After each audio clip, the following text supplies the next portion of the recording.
पुण्यात टोळी युद्ध काही नवं नाही. मारामाऱ्या, खून अशी प्रकरणं अनेक वेळा पुण्यात आपल्याला पाहायला मिळाली होती. मात्र याच टोळी युद्धामध्ये अवघ्या 19 वर्षाच्या आयुष कोमकर नावाच्या मुलाचा जीव गेलाय. पार्किंगमध्ये असताना त्याच्यावर गोळ्या झाडण्यात आल्या. अक्षरशः 12 गोळ्या त्याच्यावर झाडण्यात आल्या. त्यापैकी 9 गोळ्या त्याला लागल्या आणि त्यामध्ये त्याचा दुर्दैवी मृत्यू झाला. खरं तर अवघ्या 19 वर्षाचा हा मुलगा आहे. त्या मुलाची अर्थात आयुषची आई आणि त्याचा भाऊ माझ्यासोबत आहेत. ताई, नेमकं काय झालं होतं की तुमच्या 19 वर्षाच्या मुलावर गोळ्या झाडण्यात आल्या? आणि विशेष म्हणजे यामध्ये जे आरोपी आहेत ते त्याचे आजोबाच आहेत. नेमकं काय कारण आहे? एवढं वितुष्ट कशामुळे आलं होतं? तो 18 वर्षाचा आहे. आता 19 वर्षाचा होईल. नोव्हेंबरमध्ये बर्थडे होता त्याचा, 20 तारखेला. त्याचं कशातच काही नाही. आणि इतकं आलं ते कसं माझ्याच लोकांनी असं केलं ते मला पण कळत नाही. माझ्याच लोकांनी असं केलं ते मला पण कळत नाही. म्हणजे मला कधी असं वाटलं पण नव्हतं, स्वप्नात विचार पण आला नव्हता. आणि ह्याच्या पप्पांचा गुन्हा पण सिद्ध झालेला नाहीये अजून. काही पुरावा भेटलेला नाहीये किंवा काही नाही. तरी वर्षभर झालं सजा भोगतायत ते. म्हणजे आम्ही काहीच केलं नाही तरी बळानेच आमचं नाव ह्यात ओढलं गेले की कोण व्हिडिओमध्ये दिसलं का वनराज आंदेकरला मारताना वगैरे. काहीच नाही तरी बळानेच वर्षभर आम्हाला ह्यात लटकवले.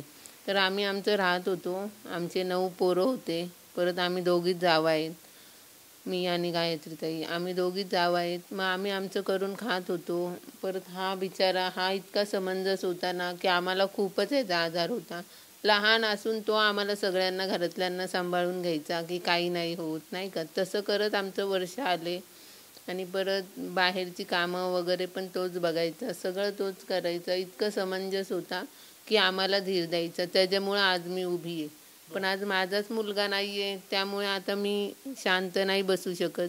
आता बास, ही आंदेकरांचीच मुलं आहेत सगळी. आणि आंदेकर फरार असतानाच त्यांच्याबरोबरच ही मुलं सापडलीत. आणि ही मुलं लांबची कुठलीही नाही आहेत, आमच्याच चौकात राहतात. नानापेठेतली ही मुलं आहेत.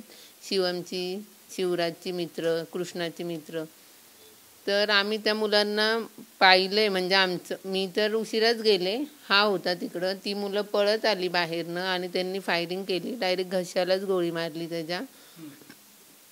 आणि मग नंतर CCTVत मी ओळखलं त्यांना, कारण का ती मुलं पाहिलेलीच आहेत. त्यामुळे माझं दुसऱ्यांवर संशय घेण्यासारखं कारणच नाही आहे ना. की त्याची कोणासोबत भांडणं नाहीत का माझी नाहीत किंवा त्याच्या पप्पांची नाही. मग दुसरं कोण येऊ शकतं? एवढं मोठं कोण करू शकत नाही. हे त्यांचीच मुलं आहेत, त्यांनीच करायला सांगितलं. आणि ते तेव्हा केरळला गेले. म्हणजे त्यांचा हा प्लॅनच असतो दरवेळेस की तुम्ही इकडं काहीतरी उद्योग करा, आम्ही जातो बाहेर. म्हणजे पोलिसांना सांगता येतं की आम्ही बाहेर आहे, हे आम्ही नाही. त्यावेळेस असं काय घडणार असतं त्यावेळेस बंडू आंदेकर बाहेर निघून जातात आणि मुलांना असं करायला सांगतात. हां, मला माहिती आहे. मी त्यांच्या घरातली आहे, मी त्यांची मुलगीच आहे. म्हणून मी सांगू शकते त्यांचा हा प्लॅन असतोच असतो. आम्ही पहिल्यापासून लहानपणापासून बघतोय. पण आज माझ्या मुलावर ही वेळ येईल मला असं कधीच वाटलं नव्हतं. बंडू आंदेकर त्यांच्या अनेक गुन्ह्यांमध्ये या अगोदर देखील गुन्हेगार आहेत, जेलमध्ये राहून आलेत. पण तुम्हाला कधी असं वाटलं होतं की आपलेच वडील आपल्या मुलाचा असा घात करतील किंवा असं काय करतील? नाही ना. त्यामुळेच मला खूपच तेव्हा धक्का बसला की माझीच लोक अशी करूच कशी शकतात. अजून ह्याच्या पप्पांचा गुन्हा सिद्ध नाही, काही नाही, कशात काही नाही. मग त्यांच्या मुलाचा बदला तुम्ही घेऊच कशी शकता? आणि त्यांचाच मुलगा नाही, तुमच्या पण मुलीचा मुलगा येतो आणि करून सवरून अजून असे म्हणताय की मी काहीच केलं नाही, माझा नातू येतो. ह्यांचं हृदय का काय मला तेच कळत नाही. मला खरंच अपेक्षा नव्हती की कधी हे असे करतील. पर माझ्या मुलापर्यंत तो कधी त्यांना पण वाईट बोलला नाही का कधी मी पण वाईट नाही. आमचं चांगलं होतं. मग माझ्या मुलाला कशाला त्यांनी हे करायचं? एवढंच. माझ्यासोबत आयुषचा लहान भाऊ देखील आहे. हे सगळं झालं तेव्हा तू सगळं डोळ्यांनी पाहिलं. पार्किंगमध्ये ज्यावेळेस त्याच्यावर गोळ्या झाडल्या त्यावेळेस पाहिलं कोण नेमकी मुलं होती ही, कशी आली ती, कशा प्रकारे हे सगळं घडलं? म्हणजे पहिल्यांदा मी माझ्या क्लासला होतो आणि तो मला क्लासपासून गाडीला आला आणि मी जसं त्या गाडीवरती बसलो. आम्ही ज्या रस्त्याने होतो ते रस्त्याचा बंद होते कारण की तिथं साऊंड हे ते लागलेले ते विसर्जनच्या तयारीमध्ये. तर आम्ही जेव्हा दुसऱ्या रस्त्याने आलो, आम्ही जेव्हा पार्किंगमध्ये उतरलो ते तेव्हा पोरं बाहेरच होते म्हणजे. आणि जेव्हा आम्ही उतरलो आणि आणि तो बोलला की तू उतर, मला गाडी लावून दे. तर मी जसं उतरलो तसं तिथून 2 पोरं पळत आले. त्यांचं नाव अमन पठाण आणि यश पाटील. तर ते येऊन त्याच्या मागं थांबलेले थोडं डिस्टन्सवरती. आणि तो जसं मोडला ना तसं त्यांनी त्यावर फायरिंग सुरू केली. हां. आणि म्हणजे का त्यांना तिथेच मारत होतं, म्हणजे एक पण गोळी त्यांनी चुकली नाहीतर नाही का वेस्ट नाही केली. त्यांनी सगळ्या गोळी त्यालाच मारले. आणि तर ते जेव्हा निघाले तेव्हा तर त्यांच्यातला तो यश पाटील बोलला की नाही का इथं फक्त कृष्णा अंधेकर आणि बंडू अंधेकर चालणार, आणि जेव्हा आमच्यामध्ये येणार तर आम्ही असंच गेम करणार. ज्यावेळेस हा सगळा हल्ला केला, तुझ्यावर हल्ला करण्याचा काय प्रयत्न वगैरे केला त्यांनी, किंवा तू काय केलं नेमकं? नाही, मी तर त्यांच्या साईडला होतो आणि त्यांनी फर्स्ट बघितलं आणि ते नंतर पाहिले तर आमच्या बिल्डिंगच्या इथे आहे ते डॉक्टर. तर फर्स्ट मी त्यांना बोलवलं आणि त्यांनी चेक करून ॲम्ब्युलन्सला आणि पोलिसला ट्राय करत होते, पण कोणाच म्हणजे तेव्हा फोन नव्हते असतात. आम्ही असा ॲम्ब्युलन्सला फोन करत होते तेव्हा ते की पोलीस केस आहे. आणि पोलीस पण नव्हते आहेत, म्हणजे पोलीस पण बोलते की नाही आम्हाला काम आहेत हे ते, तर थांबा जर आम्हाला वेळ लागेल. आणि जेव्हा पोलीस पण आले अर्धा तासानंतर पोलीस आले. ॲम्ब्युलन्स पण अर्धा पाऊण तासानंतर आली.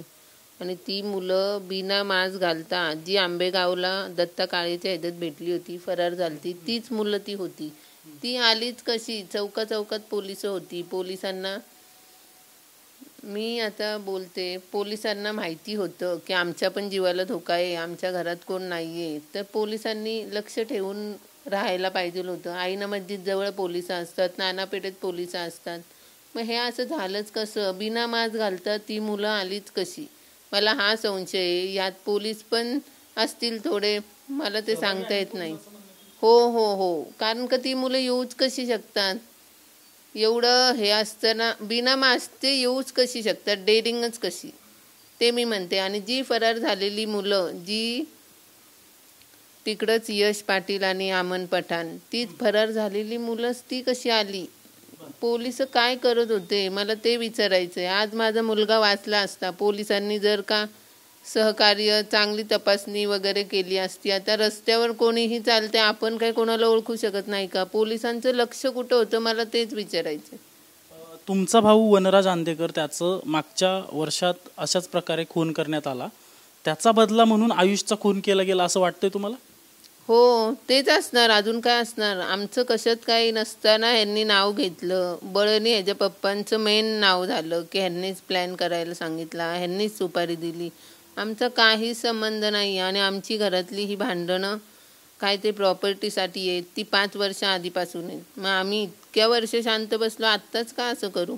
आणि ते पण आयुष सारखाच त्यांची वनराज अंधेकरांची पण मुलगी आहे. मग आम्ही असं करेल का? नाहीच. पण त्यांनी आमच्या मुलाचा विचार केला नाही. आम्ही काही न केलं. अजून 1 वर्ष झालं ते लटकले, त्यांना कसले पुरावे पण नाही भेटले, काही नाही, तरी ते सजा भोगतायत. तरी त्यांचं जामीन पण होणं अशक्य आहे. ह्यांना पॉलिटिक्स पॉवर जास्त आहे, त्यामुळे हे खूप फायदा घेतात. आणि त्यामुळे पोलीस पण लक्ष देत नाही असं मला वाटतं. ठामपणे मी सांगते. म्हणजे या सगळ्यात राजकीय हस्तक्षेप देखील होतो या प्रकरणात, असं तुमचं म्हणणं आहे? कोणाचा हस्तक्षेप होतोय नेमका? ते अजितदादा ह्यांचंच नाव सांगून पुढं चाललेत की एका फोनवर त्यांचं काम होतं. त्यांना मोका लागलेला असेल तरी ते 6 महिन्यात किंवा वर्षभरात बाहेर कसे येतात? बंडू अंधेकरांना अजित पवार मदत करतायत असा तुमचा आरोप आहे? तसं नाही म्हणता येणार, पण त्यांचं नाव घेऊन तर सगळं चाललंय असं. अजित पवारांच्या नावाचा चुकीचा उपयोग बंडू अंधेकर करतात? हो, त्यांचं नाव घेऊन तर सगळं चाललंय असंच म्हणते मी. अजित पवार ह्यात असं नाही म्हणत, त्यांचं नाव घेऊन तर हे सगळे करतायत. त्यामुळे सर, मी खरंच म्हणते, अजित पवारांना विनंती करते, माझ्या मुलाला न्याय द्या आणि यांना खरंच सोडू नका. यांना फाशीची शिक्षा होऊन द्या, नाही तर जन्मठेप होऊन द्या. कारण का यांना बाहेर सोडलं की परत हे आयुष्यभर असंच राजकारण चालू राहणार, असंच हल्ला करत राहणार. जे मी भोगलंय ते इतर माऊलींनी भोगू नये असं मला वाटतं. त्यांनी घरातल्यांना समजून नाही घेतलं तर बाहेरच्यांना कधी सोडतील ते? त्यामुळे नाहीच. आणि जी मुलं त्यांनी माझ्या मुलावर फायरिंग केली त्याची काहीही चूक नसताना आणि ती मुलं म्हणजे आले पण बिना मास्ते तिकडून पळत वगैरे, तर त्यांना पण ती शिक्षा झाली पाहिजे की जी माझ्या मुलाला पुणे पोलिसांकडून बंडू आंदेकरसह या गुन्ह्यातील जे इतर आरोपी आहेत 13 जण सगळे मिळून यांना मोक्का लावलाय. रात्री कारवाई करण्यात आली आणि मोक्का अंतर्गत कारवाई करण्यात आली यांच्यावर. मोका लावलाय पण 5 जण अजून फरार आहेत. कृष्णा, शिवम, अभिषेक, शिवराज आणि लक्ष्मी आंदेकर.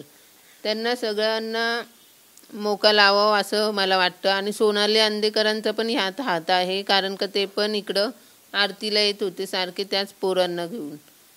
आणि ते आले त्याच्या दुसऱ्या दिवशी शिवम आला. शिवम, शिवराज आरतीला आले इकडं. तेच तो हाच टाईम काढण्याकरता की तो कधी येतो कधी जातो, आणि त्याच्या दुसऱ्या दिवशीच ही घटना घडते.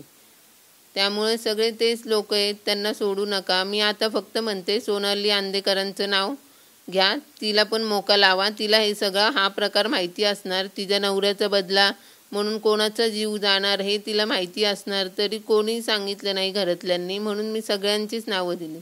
सगळ्यांना हे माहीत असणार, घरातल्यांना घरातल्याचाच प्लॅन आहे, सगळं प्लॅननुसार होतं, सगळं घरातल्यांना माहिती असतं. पण त्यांनी आज कोणी सांगितलं असतं तर माझा मुलगा माझ्या हातात असला असता. तुमचा भाऊ वनराज आंदेकर याची हत्या झाल्यापासून, त्याचा जेव्हा खून झाला त्यामध्ये तुमच्या पतीला अटक करण्यात आली, तेव्हापासून तुम्हाला असं कधी जाणवलं होतं की तुमची रेकी केली जाते किंवा लक्ष ठेवलं जातंय किंवा काही घातपात होऊ शकतो, असं कधी जाणवलं होतं तुम्हाला? नाहीच, काहीच नाही. कारण का आम्ही आमच्याच ह्याच्यात होतो. आमच्या घरातले 4 मोठे लोक, आम्ही फक्त 8 का 9 मुलं हे, आणि आम्ही दोघी जावा, असं आम्ही 12-15 जण होतो, 12-13 जण. त्यामुळे आम्ही आमचंच कसं राहायचं आमचा तोच प्रश्न होता. घरात आता करायला मोठं कोण नाही, काय नाही, तरी आम्ही वर्ष काढलं. आम्ही आमचं खाणं पिणं, ह्यांच्या शाळा वगैरे, पैसे कुठनं जमवायचे काय, ते सगळ्यात त्यातच होतो आम्ही. आम्हाला असं कधी जाणवलंच नाही की कोण आम्हाला असं करेल म्हणून, काहीच नाही. आता ही सगळी न्यायालयीन लढाई असणार आहे. तुमचं काय मागणी? कारण एका बाजूला तुमचा मुलगा गेलाय, दुसऱ्या बाजूला तुमचे वडील आहेत. काय न्यायालयाकडे तुमची काय मागणी असणार आहे किंवा काय नेमकं तुमच्या आता इथनं पुढची भूमिका असणार आहे? मला आता माझ्या वडिलांविषयी काही वाटत नाही. मला खूप उलट प्रेम होतं त्यांच्यावर. मी म्हटलं त्यांनी असं ह्यांचं नाव घेतलं ते जाऊन दे बाबा, त्यांचा मुलगा गेला त्या संदर्भात नाही का, त्यांचं डोकं चाललं नसेल त्या संदर्भात नाव घेतलं, पण त्यांनी माझ्याच मुलाला संपवलं. त्यामुळे आता मला त्यांच्यावर दयाच करायची नाही आणि दया येत पण नाही. मला आता फक्त एवढंच वाटतं की त्यांना फाशीची शिक्षा द्यावी आणि त्या दोघांचा एन्काउंटर करावा ज्यांनी फायरिंग केली. आणि हे सगळे आत आहेत मोक्याच्या ह्याच्यात, ते कधीही सुटू नये, कारण का सुटून आल्यावर ते लोक हेच करणार आहेत, परत हेच चक्र चालू राहणार. जर हे सुटले तर आणखी तुमच्या जीवाला किंवा तुमच्या कुटुंबातील लोकांच्या जीवाला धोका आहे असं म्हणायचं तुम्हाला? हो असणार. आणि अजून 5 जण अटक केलेली नाही आहेत तरी आम्हाला भीती वाटते. ते बिल्डिंग खाली येऊ शकतात, मग आमच्या घरी का नाही येऊ शकत? सगळे लहानच मुलं आहेत, आम्ही कोणच नाही आहे. त्यामुळे मी म्हणते अजित दादा, देवेंद्र भाऊ, तुम्हीच आमच्याकडे लक्ष द्या प्लीज, काहीतरी करा. आम्हाला आता नाही सहन होते, आम्ही खूप भोगले तरी आम्ही शांत आहे. ज्यावेळेस हा सगळा युक्तिवाद झाला त्यावेळेस बंडू आंदेकरांच्या वकिलांनी सांगितलं की हे सगळं घडलं त्याच्याशी आमचा काही संबंध नाही, आम्हाला खोटं गोवण्यात आलंय. बंडू आंदेकर म्हणतायत की मी देवाला केरळला गेलो होतो, मला याच्यातलं काही माहीत नाहीये. हा त्यांचा प्लॅनच असतो. आता मी त्यांच्या घरातली आहे. मला याच्या अगोदर असं प्लॅन कधी केलेलं तुम्हाला आठवतंय त्यांनी त्यांच्या घरात तुम्ही असताना? ते मी कधी ऐकलं जरी असेल तरी आठवणार नाही एवढं, कारण का मी आजारी असते त्याच्यामुळं. पण मला माहिती आहे ती लोक अशीच आहेत की आम्ही जातो बाहेर, तुम्ही कान करा म्हणजे आमच्यावर नाव येणार नाही, असं त्यांची फुल गॅरंटी असते. त्यामुळे मला आता त्यांच्यावरच म्हणजे आता त्यांच्यावर नाव घ्यायचं असं नाही. ती मुलं त्यांचीच आहेत आणि आता त्यांना सोडलंच नाही पाहिजे एवढंच, कारण का ह्यात तेच आहेत. बाकी आमचं दुसऱ्याशी कोणाशी वाकडं नव्हतं का काही नव्हतं, तुम्ही सगळ्यांना विचारू शकता. तुमचं प्रॉपर्टीच्या वादातून तुमचा भाऊ वनराजचे खून झाला, त्याच्यानंतर आता तुमच्या मुलाचा देखील खून झाला. नेमका हा प्रॉपर्टीचा वाद नेमका काय आहे तुमचा? एवढं टोकाची पावलं कशामुळे उचलावी लागत आहे त्यांना? तेच तर मला कळत नाही. प्रॉपर्टीचा वाद म्हणजे काय? ते फक्त माझी मोठी बहीण प्रॉपर्टी मागायला गेलती, मी पण नाही मागितली कधी. तर अण्णांनी तिला काही दिली नाही, बंडू आंदेकरांनी. आणि ते हडपसरचं घर जिथे आत्ता स्वप्नील बद्दुरकर हे ते राहतात, त्यांचं घर तिच्या नावावर केलं होतं माझ्या आईनी आणि अण्णांनीच पहिलं. तर ती माझी मोठी बहीण म्हणली मला ते घर द्या माझ्या नावावरचं, तर ते पण घर दिलं नाही. आणि ती लोक पण जी तिकडं राहत होती ती पण काही गेली नाही. त्यांनी तरी जावं ना, की ही घरातली भांडणं आपल्यामुळं वाढतील म्हणून, पण त्यांनी पण घर दिलं नाही, काय नाही. मग त्या घरापासूनच ही भांडणं चालू आहेत. मग आज इथपर्यंत येईल मला तर असं कधीच वाटलं नाही. आम्ही तर इतक्या वर्ष शांतच होतो. मी तर 5 वर्ष झालं त्यांचं तोंड कधी बघितलं नाही, त्यांच्याशी बोलले पण नाही. तरी आज त्यांनी पार एवढं मोठं कांड केलंय की माझ्या मुलाला संपवून टाकलंय. 5 वर्ष नाही, ह्यांची भांडणं चालू असतं मी बोललेच नाही, कारण का माझी बहीण आणि मी जावा पडतो. आणि तिने मागितली तर हे बळणीच माझं नाव पण घेत आहेत. मी असं काही कधी मागितलंच नाही, मला ह्या गोष्टी पटल्याच नाही, त्यामुळे मी कधी बोललेच नाही त्यांच्याशी. नक्कीच आपण पाहतोय की नातू हा आजोबाचा शेवटचा मित्र असतो असं म्हटलं जातं. मात्र या मित्रानेच, नातवाच्या मित्रानेच आजोबाचा काटा काढल्याचा पोलिसांचा आरोप आहे. आणि पोलिसांनी या प्रकरणातील 8 आरोपींना ताब्यात देखील घेतलंय. उर्वरित आरोपींचा पोलिसांकडून शोध सुरू आहे. मात्र महत्त्वाची गोष्ट अशी आहे की जो महत्त्वाचे यातील जे आरोपी आहेत बंडू अण्णा आंदेकर, त्यांनीच त्यांच्या नातू आयुष कोमकर याच्यावर हल्ला घडवून आणला असा आरोप देखील पोलिसांकडून आणि आयुषच्या घरच्यांकडून देखील केल्याचं आपल्याला पाहायला मिळतोय. कॅमेरा पर्सन सुशांत राऊतसह अजिंक्य थाईगुडे, TV9 मराठी, पुणे.